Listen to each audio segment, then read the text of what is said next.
Hi! Wiki గీక్స్‌కు స్వాగతం. ఈ వీడియోలో మనం అల్గోరిథమ్స్ కాంప్లెక్సిటీ అనాలిసిస్ గురించి తెలుసుకుందాం.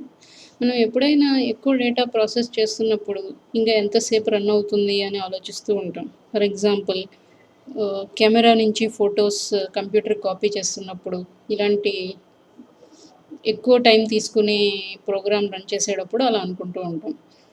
ఈ క్వశ్చన్‌కి ఆన్సర్ చాలా వాటి మీద డిపెండ్ అవుతూ ఉంటుంది. మొదటిది మన computer hardware are specification. 2 amount of data ఎన్ని ఫోటోస్ ఉన్నాయి మన ప్రీవియస్ ఎగ్జాంపుల్ తీసుకుంటే. 3 మనం రన్ చేస్తున్న ప్రోగ్రాము అది ఇంప్లిమెంట్ చేసే అల్గోరిథం. ఇది ఈ ఈ క్వశ్చన్ అనేది కాంప్లెక్స్‌గా అనిపించినా మనము నత్ ప్రిన్సిపల్ వాడి దీన్ని సింపుల్‌గా 2 ఫ్యాక్టర్స్‌గా డివైడ్ చేయొచ్చు. ఒకటి కంప్యూటర్ ఒక స్టేట్మెంట్ ఎగ్జిక్యూట్ చేయడానికి ఎంత టైం తీసుకుంటుంది. 2 ఎన్నిసార్లు ఒక్కో స్టేట్మెంట్ని ఎగ్జిక్యూట్ చేయాల్సి వస్తుంది. మొదటిది మన హార్డ్వేర్ మీద డిపెండ్ అవుతుంది. రెండోది అల్గోరిథం మీద అండ్ డేటా మీద డిపెండ్ అవుతుంది. సో ఈ రెండు తెలిస్తే మనం వీటి ప్రోడక్ట్ని స్టేట్మెంట్స్కి సమ్ చేస్తే మనకి run time of N algorithm వచ్చేస్తుంది. సో నెంబర్ ఆఫ్ స్టేట్మెంట్స్ అనేది మనకి ప్రోగ్రామ్ చూస్తే తెలిసిపోతుంది. అలాగే time it takes to execute ఈ స్టేట్మెంట్ అది హార్డ్వేర్ డిపెండెంట్, అది కాన్స్టెంట్ కాబట్టి we can compute. Frequency of execution అనేది ఇంపార్టెంట్ వన్ టు ఫైండ్ ఇందులో. ఇది ప్రోగ్రామ్కి అల్గోరిథం బట్టి డేటా బట్టి మారుతూ ఉంటుంది. దీన్నే ఆర్డర్ ఆఫ్ గ్రోత్ అంటారు. ఆర్డర్ ఆఫ్ గ్రోత్ అనేది ఇన్పుట్ డేటా సెట్ మీద మరియు అల్గోరిథం మీద డిపెండ్ అవుతూ ఉంటుంది. న్యాచురల్లీ దాన్ని ఫంక్షన్ ఆఫ్ ఇన్పుట్ సైజ్లో చెప్తారు. మనందరం వినే ఒక common notation is big O notation. So big O notation యూజువల్గా వర్స్ట్ కేస్ కాంప్లెక్సిటీస్ గురించి చెప్పడానికి వాడతారు. సో మనం వినే సమ్ కామన్ కాంప్లెక్సిటీస్ ఏముంటాయి? ఆర్డర్ ఆఫ్ 1 అంటే కాన్స్టెంట్ టైం అనమాట. అంటే your algorithm doesn't change irrespective of the data set size. Order of log N మన బైనరీ సెర్చ్ ఇందులోకి వస్తుంది. దాన్ని డీటెయిల్డ్గా తర్వాత చూద్దాం. ఆర్డర్ ఆఫ్ ఎన్ అంటే it depends linearly on your input data time. N log N, N square, N cube. N log ఎన్ని linearithmic అని కూడా అంటారు. N square is quadratic, cubic, factorial, exponential. Factorial, exponential అనేవి very bad times. Usually మన ప్రోగ్రామ్కి ఆ complexity ఉంటే we should better algorithm కోసం మనం చూసుకోవాలి. ఇక్కడ ఈ గ్రాఫ్ చూసారనుకోండి, ఈ పర్పుల్ లైన్ ఆర్డర్ ఆఫ్ 1 అనేది ఎన్ పెరుగుతున్నా కానీ it is constant. Log N అనేది ఎన్తో పాటు పెరుగుతుంది, కానీ ఎన్ సైజ్ పెరిగే కొంది అది ఆల్మోస్ట్ లీనియర్ అయిపోయింది.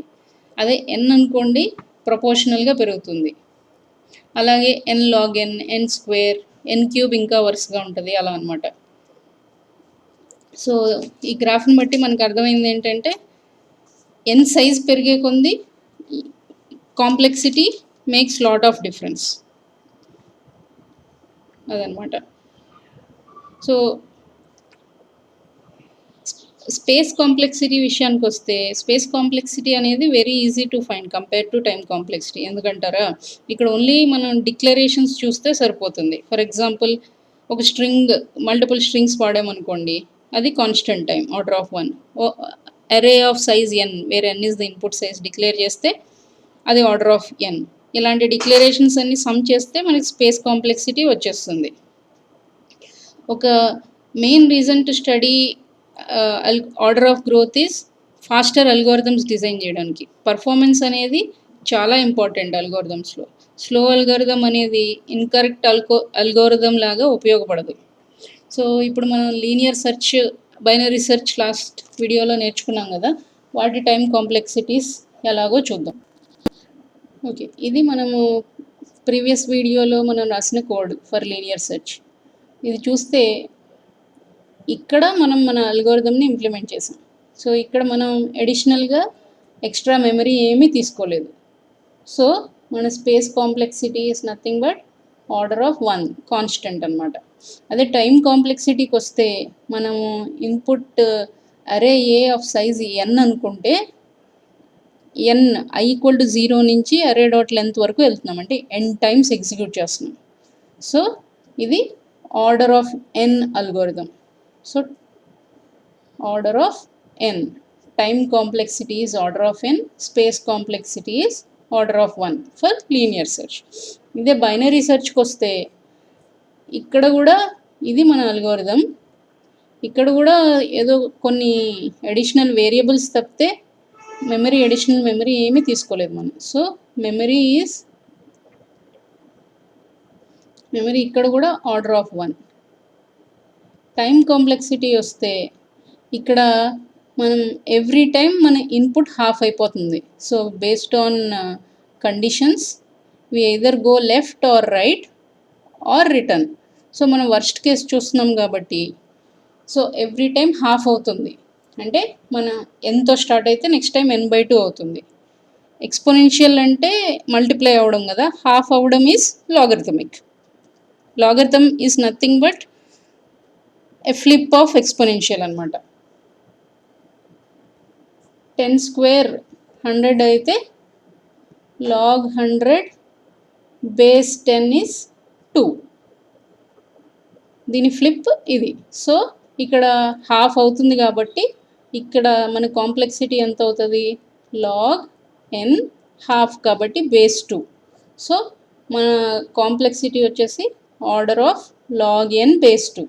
బట్ కాంప్లెక్సిటీ అనాలిసిస్లో constants doesn't have any importance కదా. సో ఓన్లీ ఫ్యాక్టర్ ఆఫ్ nలో రాస్తే ఆర్డర్ ఆఫ్ log n అనమాట. సో లీనియర్ సెర్చ్ వచ్చేసి time complexity order of n, binary search వచ్చేసి order of log n. Memory రెండిటికి same. So మన n size పెరిగే కొంది ఇక్కడ చూసాం కదా, లీనియర్ సెర్చ్ అయితే ఇంత టైం తీసుకుంటుంది, అదే బైనరీ సెర్చ్ అయితే చాలా తక్కువ టైం తీసుకుంటుంది. సో మీరు రెండు అల్గోరిథమ్స్ని హ్యూజ్ డేటా సెట్తో రన్ చేస్తే మీకు టైం డిఫరెన్స్ చాలా క్లియర్గా కనిపిస్తుంది. ఓకే, మనం ఫ్యూచర్లో చాలా నెక్స్ట్ మనం సార్టింగ్ అల్గోరిథం స్టార్ట్ చేస్తాం. సో ఎవ్రీ అల్గోరిథం మనం ఈ time and space complexity analysis చేస్తూ ఉందాం. అప్పుడు మనకి ఇంకా బెటర్గా అర్థమవుతుంది. Thank you.